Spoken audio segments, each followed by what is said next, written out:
The stars had always called to humanity.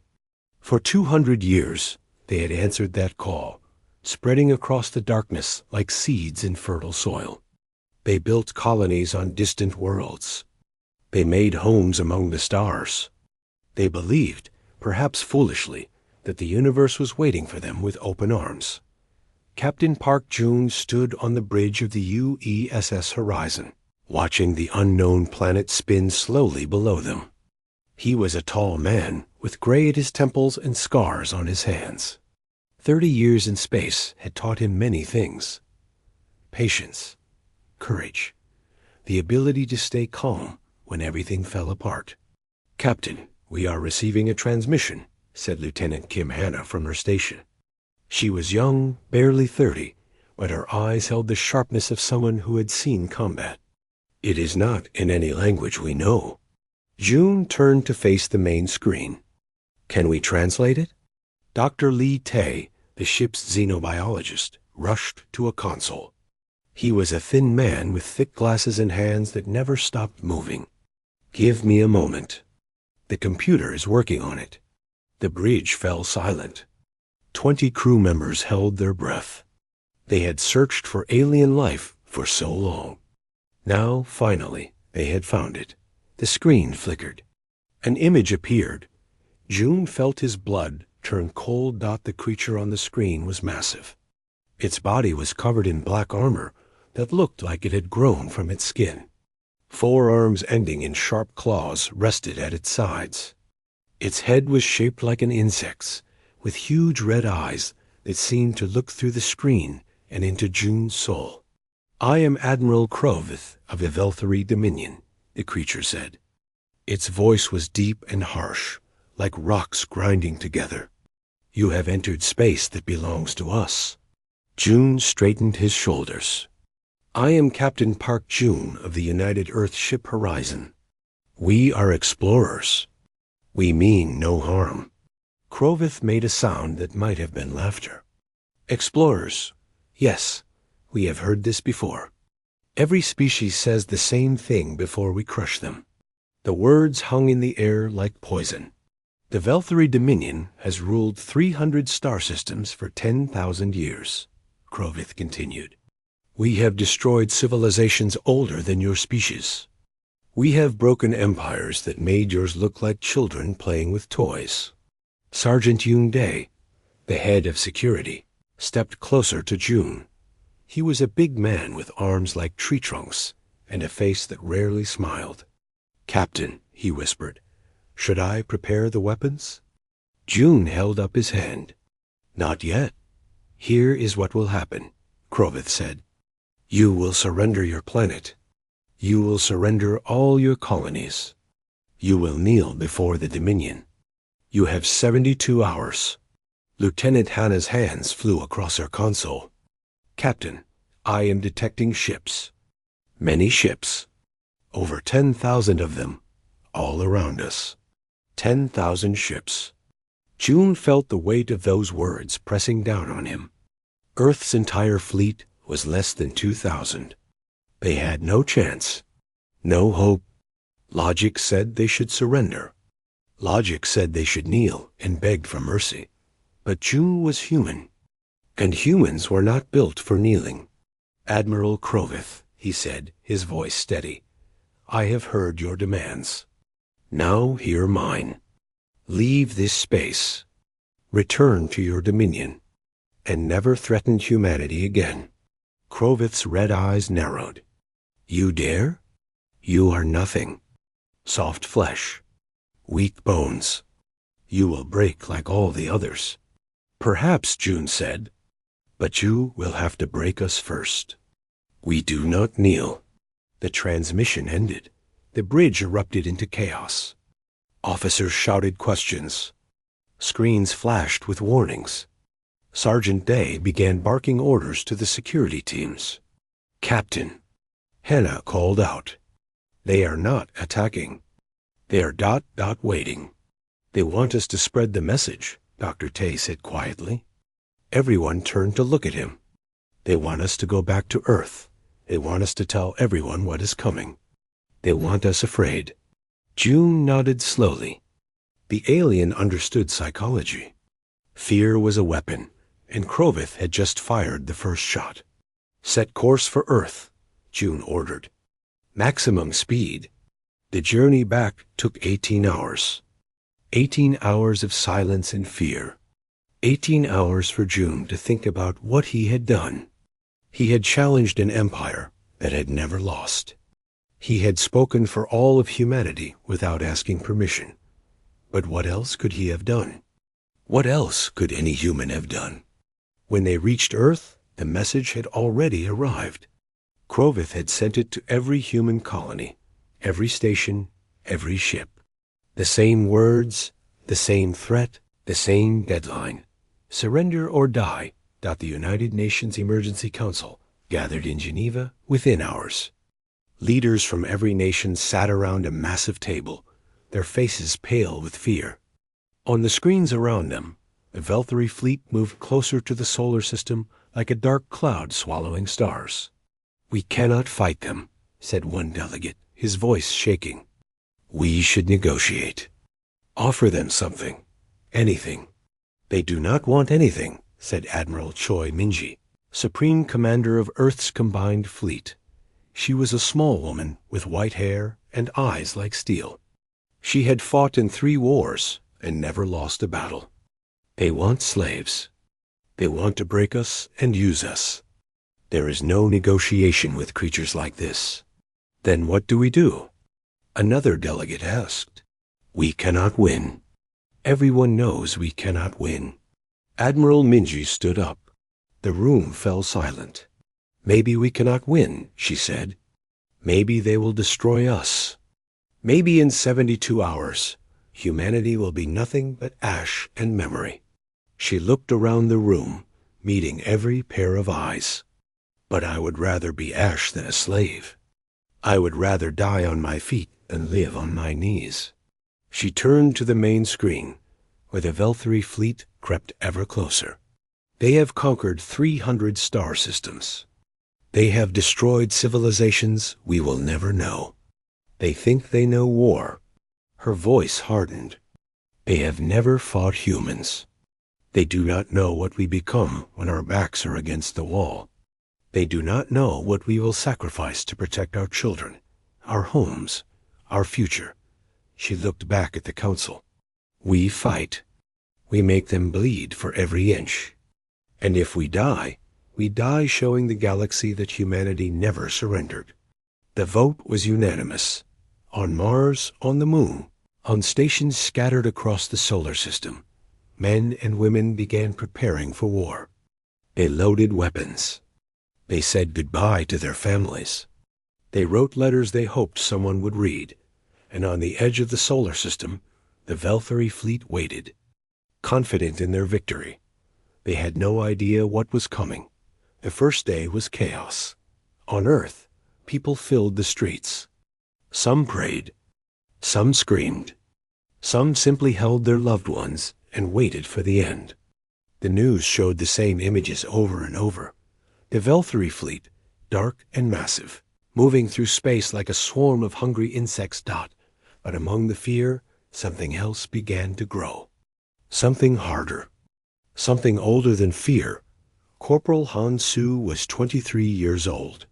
He had joined the Marines because he wanted to see the stars. Now he stood in the loading bay of Mars colony New Sol, watching soldiers run back and forth like ants preparing for a flood. "You scared?" asked the man next to him. Private Quan Jin was big and loud, with a smile that never seemed to fade even in the worst moments. "Yes," Su admitted. There was no point in lying. "Good," Jin said. "Scared means you are smart. Only fools are not scared right now." A sergeant walked by, shouting orders. Weapons were distributed. Armor was fitted. Somewhere in the distance, the sound of ships taking off filled the air like thunder. Su looked up at the red sky of Mars. In 48 hours, the Velthary would arrive. In 48 hours, everything would change. He wondered if he would live to see 40-9 on Earth. In a secret facility, deep beneath the mountains of Korea, engineer Beek Sum had not slept in 36 hours. His eyes were red. His hands shook from too much coffee. But he could not stop. Not now. Not when humanity needed him. "Run the simulation again," he ordered. The machine in front of him hummed with power. It was called the Void Lance, and it was the most dangerous weapon humanity had ever created. It did not burn or explode. It simply unmade things. It broke apart the bonds that held matter together, turning solid objects into dust. "Simulation complete," the computer announced. 94% success rate. 94%. Not perfect, but good enough. Sung looked at the weapon on the screen. It was small, almost simple in design, but inside it was technology that pushed the limits of physics itself. "Will it work on them?" asked the general standing behind him. "It will work on anything," Sung said quietly. "The Velthari have strong armor, the strongest we have ever seen. But armor is still matter, and matter can be unmade." The general nodded slowly. "How many can you make?" "In 48 hours? Maybe 50. Maybe less. Make as many as you can, and pray it is enough." Sung turned back to his work. Prayer was not his style, but building weapons that he could do across the solar system. Dr. Lee Tae sat in his small office aboard the Horizon, surrounded by screens showing everything humanity knew about the Velthari. It was not much. Reports from distant species who had barely survived contact. Fragments of data stolen from ancient archives. Rumors and legends from the edges of known space. But there had to be something. There had to be a weakness. Nothing was perfect. Nothing was unbeatable.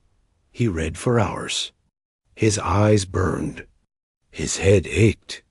But he kept reading. And then, in a forgotten report from a species that no longer existed, he found it. "Captain," he shouted into his communicator. "Captain June, I found something." June arrived within minutes. His face was tired, but his eyes were still. "L Sharp, what is it?" Tay pointed at the screen. "The Velthari use a hive mind. Their soldiers do not think for themselves. They receive orders directly from their commanders, like signals from a radio tower." "We knew this already," June said. "Yes, but look at this." Tay pulled up another document. "The hive mind requires proximity. The further a soldier is from a commander, the weaker the connection becomes.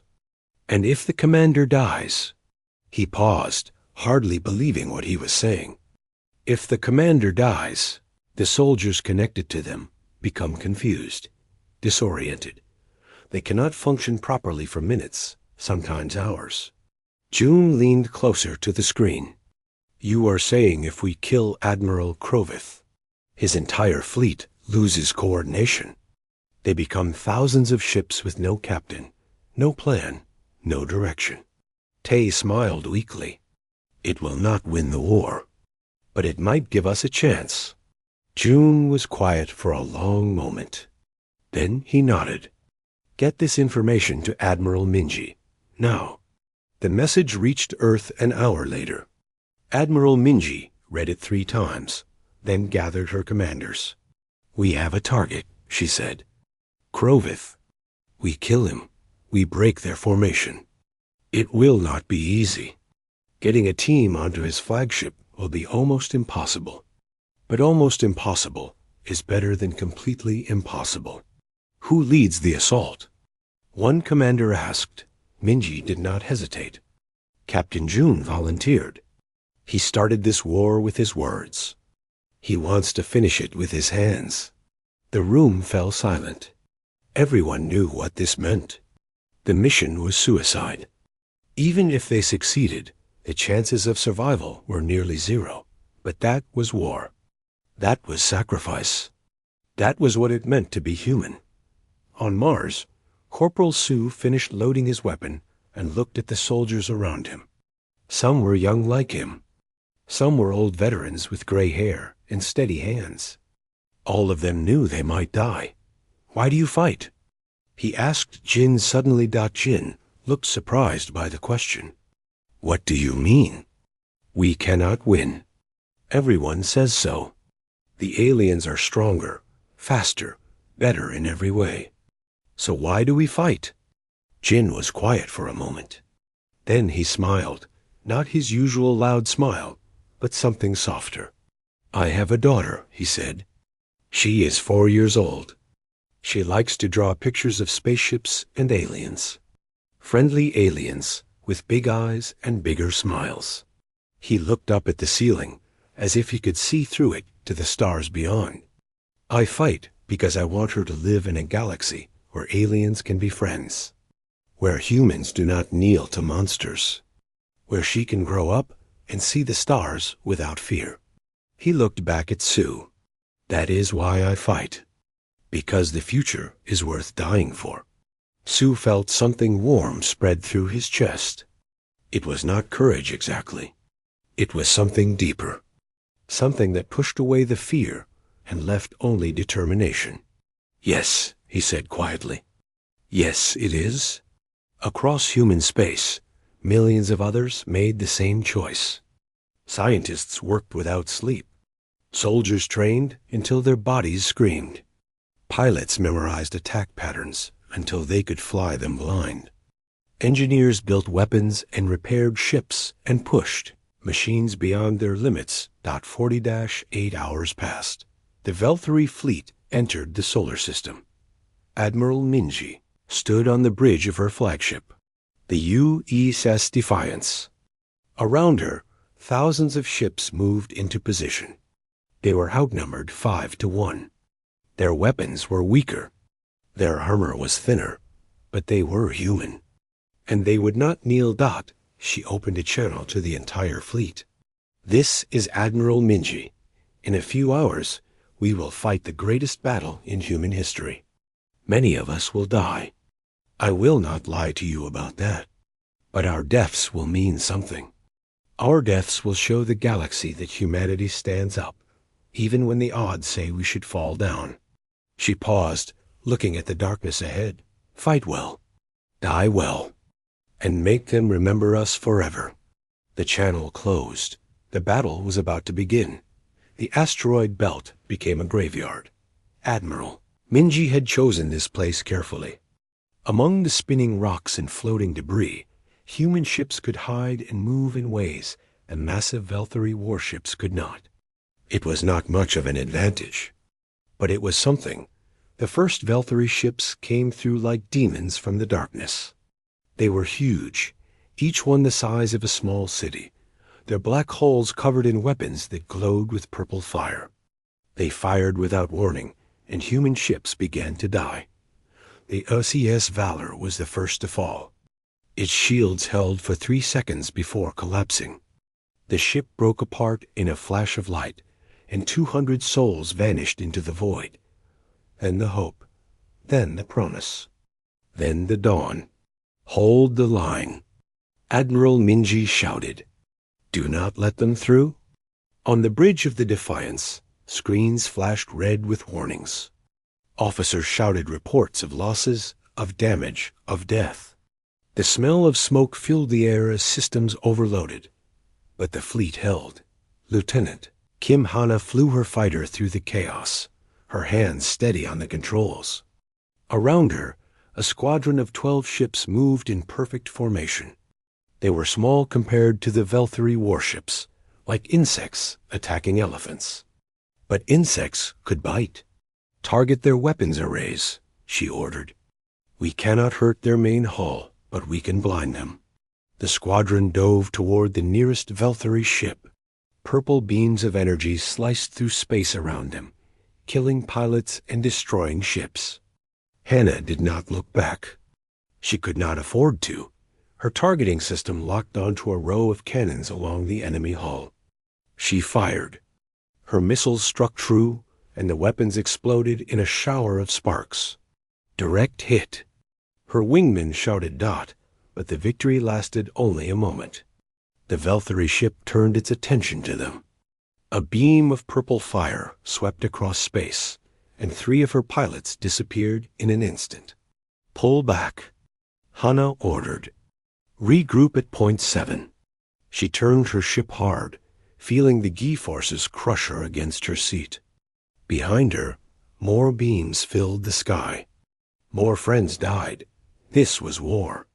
This was the cost. On the surface of Mars, Corporal Sue watched the battle through a telescope.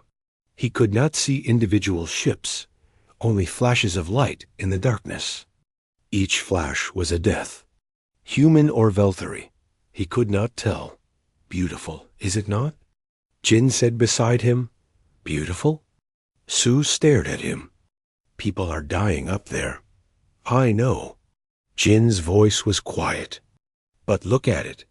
Humans fighting against the strongest empire in the galaxy. Refusing to surrender. Refusing to give up." He pointed at a particularly bright flash. "Every one of those lights is someone saying no. Someone choosing to fight instead of kneel." Sue looked back at the sky. Jin was right. There was something beautiful about it. Something terrible and beautiful at the same time. "I hope we get our chance to say no," he said quietly. "We will," Jin promised. "We will." In the asteroid belt, the battle raged on. Hours passed. Ships fell on both sides, though far more human than Velthary. But the humans kept fighting. When ships were damaged, crews made repairs under fire. When weapons failed, pilots rammed their ships into enemy hulls. When all hope seemed lost, someone always found a way to keep going. And through it all, Captain June waited. His shuttle hid behind a massive asteroid, engines cold, lights dark. Around him, 12 Marines sat in silence. Sergeant Day checked his weapon for the 100th time. The void lance was strapped to his chest, small and deadly. "How much longer?" one Marine asked. June checked his screen. The battle had drawn the Velthary fleet into the asteroid belt, just as planned. Krovith's flagship, the Eternal Dominion, hung at the center of the formation, protected by hundreds of smaller ships. But there was a gap, a small window where the defensive line was thin. "Now," June said. "We go now." The shuttle's engines roared to life. They shot forward into the chaos, weaving between asteroids and dodging enemy fire. On the main screen, the Eternal Dominion grew larger and larger. Enemy fighters incoming. Day shouted. Small Velthary craft appeared from nowhere, their weapons firing. The shuttle shook as hits struck the hull. Warning lights flashed. "I can't shake them," the pilot yelled. June grabbed the communication controls. "Lieutenant Hana, we need cover." Miles away, Hana heard the call. She looked at her depleted squadron. Only 4 ships remained from the original 12. "You heard the captain," she said. "Let's give him a path." They dove toward the Velthary fighters with everything they had. Weapons fired. Ships exploded. Hana felt a hit on her wing, saw flames spreading across her console. But she kept flying, kept shooting, kept fighting. "Go, Captain," she shouted into her radio. "We have them." June's shuttle broke through the defensive line.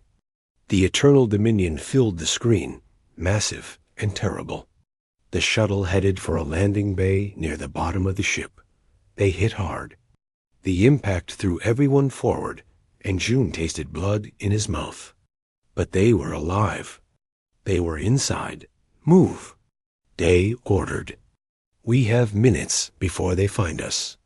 The Marines poured out of the shuttle into a dark corridor. The air smelled strange, like chemicals and something rotten. The walls were covered in a black substance that seemed almost alive. They moved fast, following the map Dr. Tay had created from stolen data. The command chamber was at the heart of the ship, protected by layer after layer of defenses. The first Velthary soldiers appeared around a corner. They were huge, their armored bodies filling the corridor. Their claws sliced through the air as they charged. Fire! June shouted. The Marines opened up with everything they had. Regular weapons bounced off the Velthary armor like rain off stone. But Day raised his void lance and fired. The beam hit the lead Velthary in the chest. For a moment, nothing happened. Then the creature simply fell apart. Its armor crumbled to dust. Its body collapsed into nothing. The other Velthary paused, confused. They had never seen anything like this. Keep moving. June pushed forward, stepping over the dust that had been an enemy soldier. They fought through corridor after corridor. The void lance worked, but it needed time to recharge between shots. In between, they used explosives, used knives, used anything they could find. Marines fell. First one, then two, then 5. By the time they reached the command chamber, only June, Day, and 2 others remained. The door was massive, covered in strange symbols. Day placed charges around the edges. "This is it," June said. "Whatever happens in there, we finish this." "Yes, sir," Day replied. His face was bloody, his armor cracked, but his eyes were steady. "It has been an honor." The charges exploded. The door fell. They charged inside. The command chamber was huge, filled with screens showing the battle outside. Velthary officers turned in surprise, reaching for weapons. The 2 remaining Marines opened fire, cutting them down. And at the center of it all stood Admiral Crovith. He was even larger than he had appeared on the screen. His red eyes glowed with cold intelligence. His claws clicked together slowly, like a predator watching prey. "So," he said, his voice echoing through the chamber, "the little mammals have come to die." June raised his weapon. "No, we have come to kill." Crovith laughed. It was a horrible sound, like breaking glass. "You have courage. I will give you that. But courage does not win wars. Power wins wars. And you have no power here." He moved faster than anything that large should move. In an instant, he was among them, claws slashing. The 2 Marines fell, their bodies torn apart before they could even scream. Day fired the void lance. Crovith dodged, impossibly quick, and struck Day with a backhand that sent him crashing into the wall. The void lance clattered to the floor. June was alone. He faced the alien admiral, blood running down his face, his weapon empty. "You have lost," Crovith said. "Your fleet is dying. Your people will be slaves. Your planet will burn." June smiled. "You talk too much." Crovith moved like lightning. His claw caught June across the chest, tearing through armor and flesh. June flew backward, crashing into a console that shattered beneath him. Pain exploded through his body. He felt ribs break. Tasted blood. He tried to rise. Crovith was already there, standing over him, those red eyes burning with contempt. "This is what you are," the Admiral said. "Weak, soft, breakable." He picked June up by the throat, lifting him off the ground like a toy. "Your species has existed for barely a moment. The Velthary have ruled for 10,000 years. We have crushed civilizations that would make your greatest empires look like villages." June could not breathe. The world was going dark at the edges. But he forced himself to speak. "Then why are you so afraid?" Crovith's grip tightened. "Afraid of you?" "Yes." June managed a bloody smile. "We are nothing, you said. Weak, soft. So why bring 10,000 ships? Why not just 1 or 10? He coughed, blood spraying from his lips. "You brought your entire fleet. Because deep down, you know what we are." Crovith threw him across the room. June hit the wall hard, felt something else break inside him. He could not move. could barely see, but he could hear. "You know nothing," Crowith said, walking toward him slowly. "You are insects. You will be forgotten." Behind the Admiral, something moved. Sergeant Day was alive, barely. His body was broken, his arm bent at an impossible angle. But he was dragging himself across the floor, toward the fallen Void Lance. "Keep talking," June thought. "Keep him focused on me." "We will not be forgotten," June said. "That is what scares you. That is why you destroy entire species. Because you know that if you leave even one of us alive, we will come back. We will rebuild. We will remember. And one day we will find you." Crowith stopped. For a moment, something flickered in those red eyes. Uncertainty? Fear? "You think you understand us," June continued. "You think you know what humans are. But you do not. You have studied our ships and our weapons. You have not studied our souls." "Souls?" Crowith laughed, but there was less confidence in it now. "A primitive concept, maybe." June looked past the Admiral, saw Day reaching for the weapon. "Just a little more. But it is what makes us dangerous. We believe in things you cannot understand. Love, hope, sacrifice. We will die for people we have never met. We will fight battles we cannot win. We will burn ourselves to ash, just to light the way for those who come after." Day's fingers closed around the Void Lance. Crowith raised his claw for the killing blow. "Enough talk. Time to die." "Yes," June said quietly. "It is." Day fired. The beam hit Crowith in the back. The Admiral screamed, a sound that shook the entire chamber. He spun around, but Day was already moving, throwing himself at the alien with the last of his strength. "Now, Captain!" Day shouted. The Void Lance was designed to destabilize matter, but it needed time to work completely, especially on something as strong as Valkyrie armor. Crowith's back was exposed, his exoskeleton cracking and crumbling, but he was still alive. Still fighting. June moved. He did not know where he found the strength. His body was broken. Every breath was agony.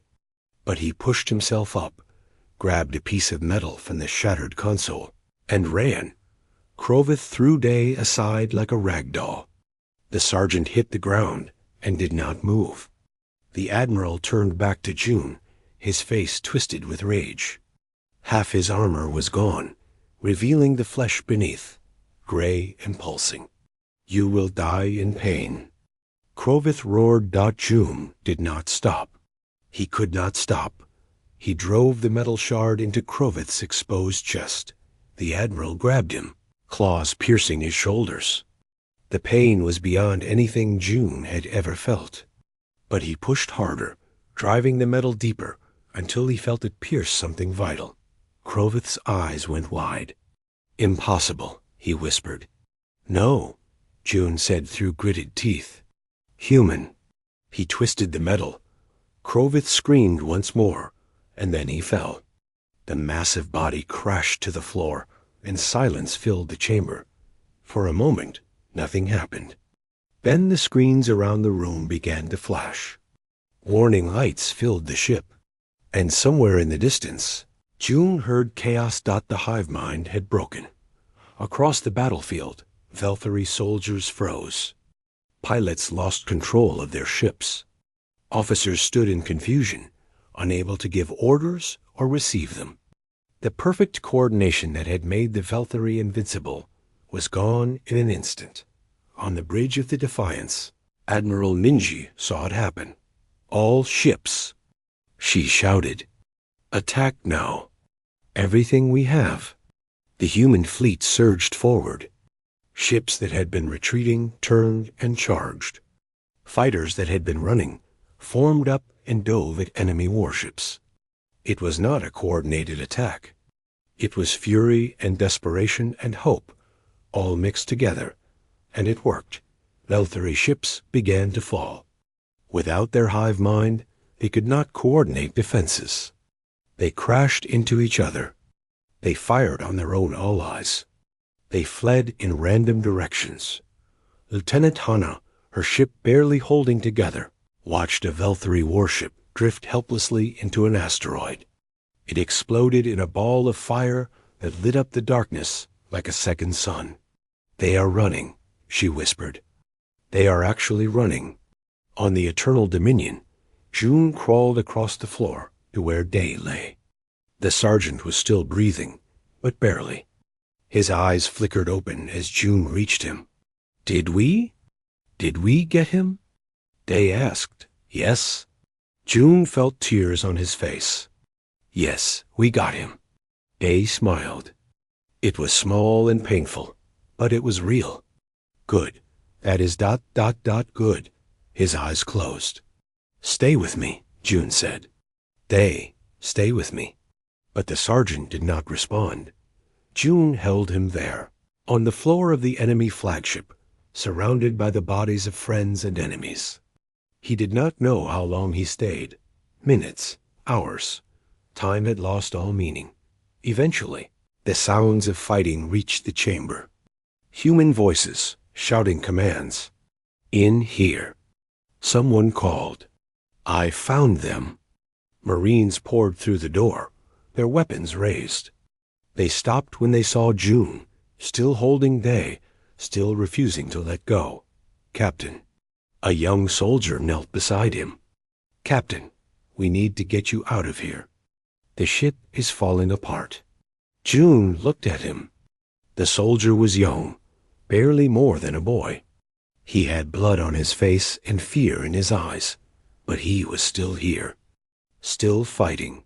"Help me carry him," June said. "We do not leave anyone behind." They lifted Day's body between them and made their way through the dying ship. Around them, fires burned and metal groaned. The Eternal Dominion was tearing itself apart. They reached the shuttle bay just as the ceiling began to collapse. A human ship was waiting, its doors open. June was the last one aboard. He looked back at the command chamber, at the body of Admiral Krovith, at the end of everything the Velthari had believed. "This is just the beginning," he said quietly. The ship lifted off. Behind them, the Eternal Dominion exploded, a flower of fire blooming in the darkness dot. In the asteroid belt, the Velthari fleet was in full retreat. Thousands of ships fled toward the edge of the solar system, chased by human fighters who harried them every step of the way. They had come to conquer. They left defeated. On Mars, Corporal Sue watched the last of the enemy ships disappear from his telescope. Around him, soldiers were cheering, crying, hugging each other. The battle was over.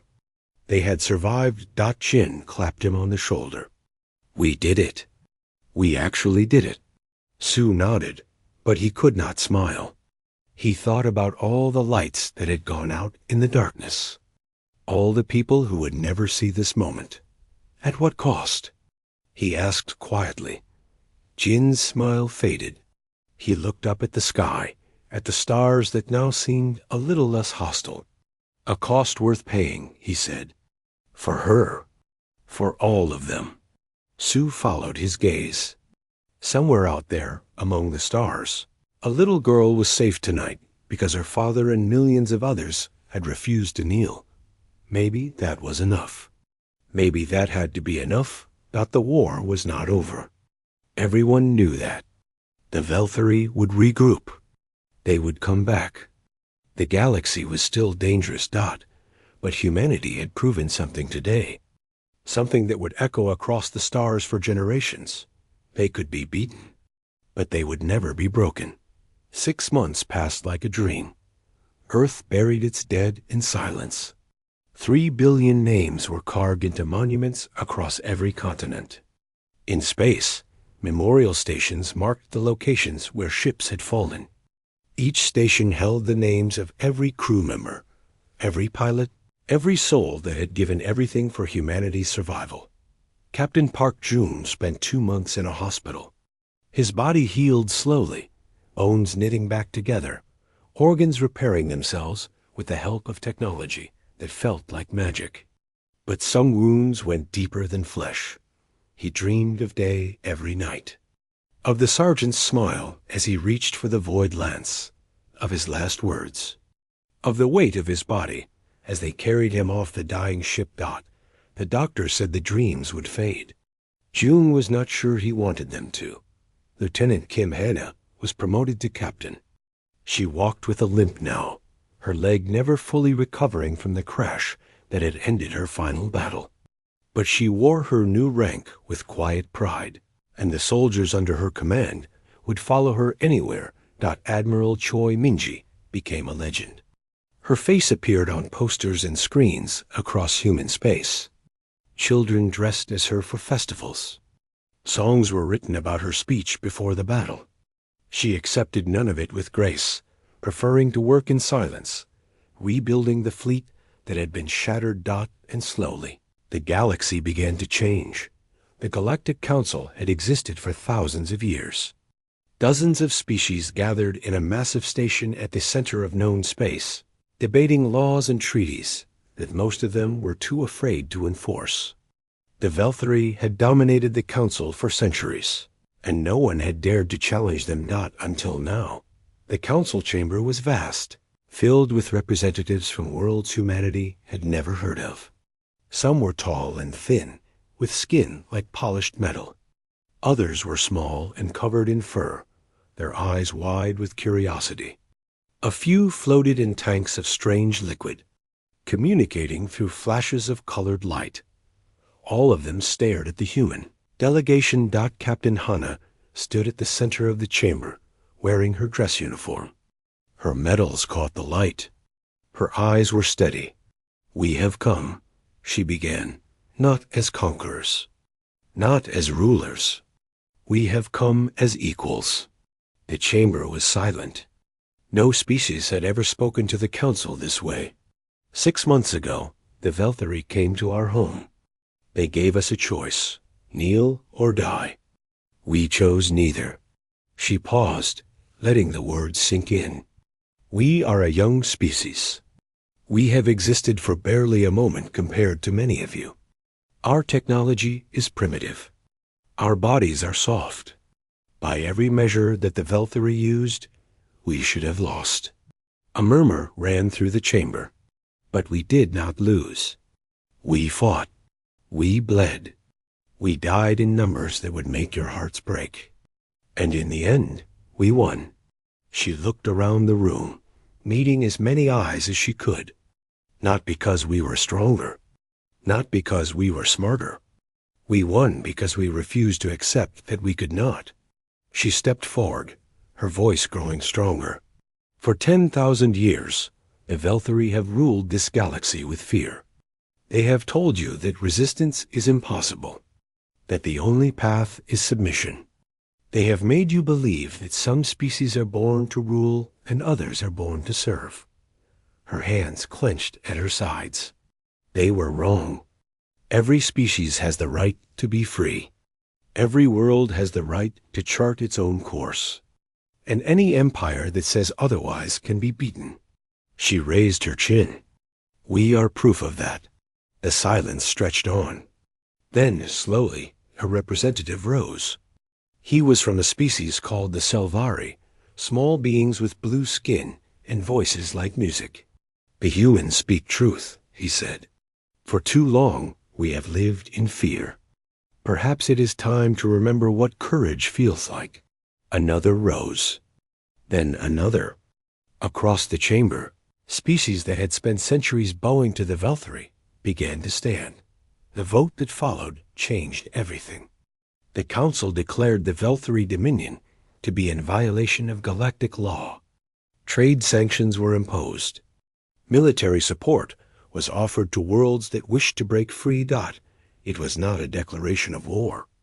Not yet, but it was a beginning. Across Velthari space, the Empire crumbled. Worlds that had been conquered generations ago rose up in rebellion.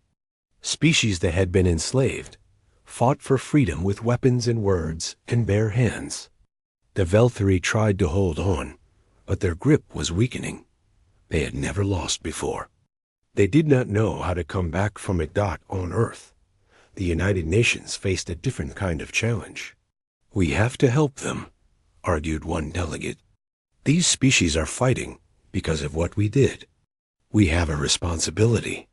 "We can barely help ourselves," replied another. "Our fleet is destroyed. Our people are exhausted. We cannot fight another war." Admiral Minji stood at the head of the table. She listened to the arguments, her face calm. "We do not need to fight another war," she finally said. "Not yet. But we can offer something else. Hope, training, technology." She looked around the room. "The galaxy is changing. We can hide from that change, or we can shape it. And if the Velthari come back?" Someone asked. "If they rebuild and return for revenge?" Minji smiled. It was not a warm smile. "Then we will be ready. And this time, we will not fight alone." The debate lasted for days, but in the end, the decision was made.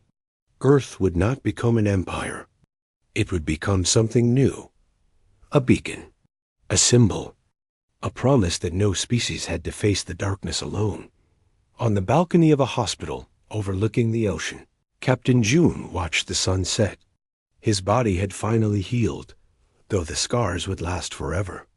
In a few days, he would return to space. There was work to be done. "Captain?"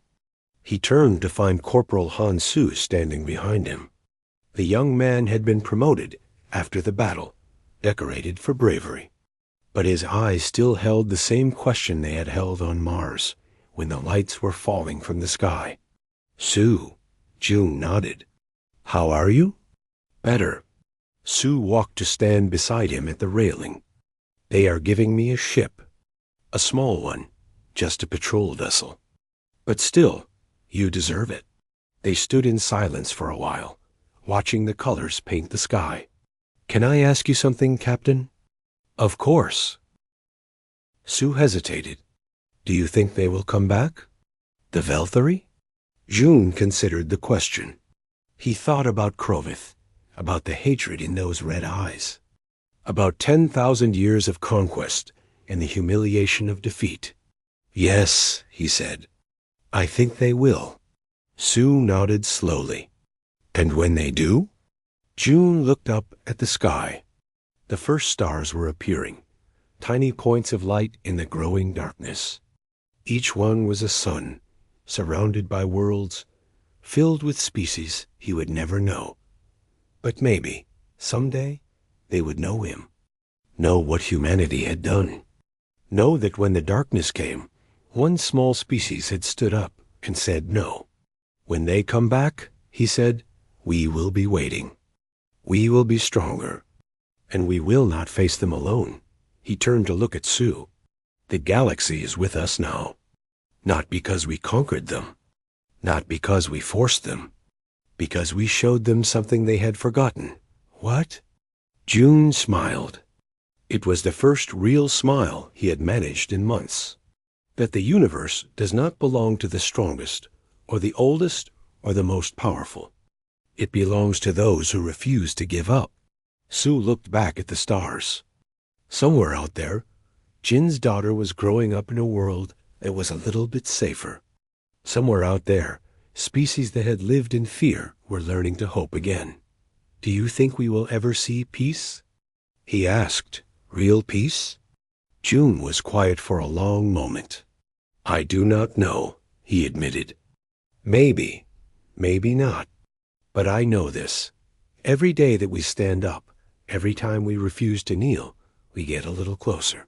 He put a hand on Sue's shoulder. "That is what we fight for. Not victory, not glory. Just one more day of freedom. One more chance to build something better." The sun finished setting. Darkness covered the sky, but the stars burned bright. Su thought about everything he had seen.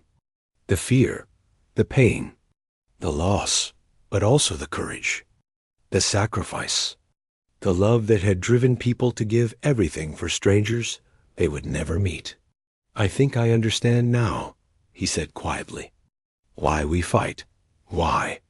Sue looked at Captain June, at the scars on his face and the steel in his eyes.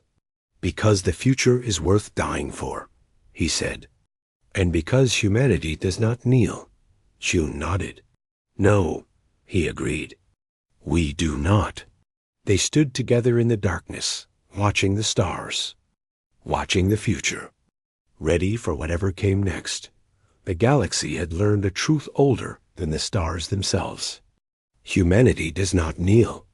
Humanity does not break.